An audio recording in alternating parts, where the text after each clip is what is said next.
Loghman and his master. Wisdom story. In ancient times, wealthy people owned slaves, and Loghman belonged to a loving master.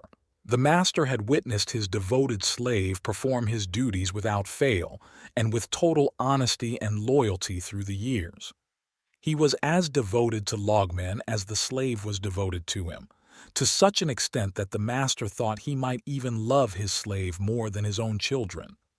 Although Loghman was only a slave, he had many qualities of a highly spiritual person. His master was so fond of him that he refused to touch any food before allowing Loghman to taste it first. If the slave didn't eat what was offered to him, the master would throw the food away without touching it. One day, an acquaintance brought a gift of rare melons from his farm. It was the end of the summer, but still hot, and Loghman decided to submerge a couple of the melons in a shallow pool to cool them before serving them to his master that afternoon. The day had cooled down a little, and the master had awoken from his afternoon nap when Loghman quickly brought the cool melons for his delight. The master chose a long knife and cut a thin slice of the fruit, but as usual, before tasting it, he first offered it to his favorite slave. Loghman took the melon and gratefully bit into it, and in no time he finished it delectably.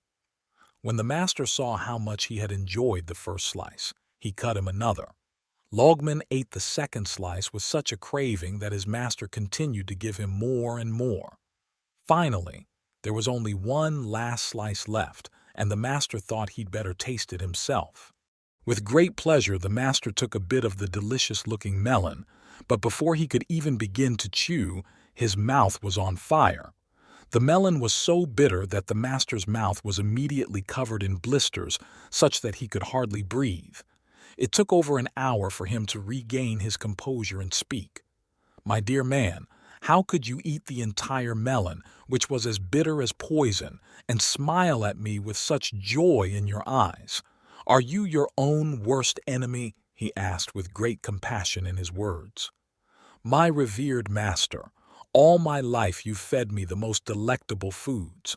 I was too ashamed to complain, as it was the first time that you'd given me something unpalatable. The reason for my whole existence is your benevolence.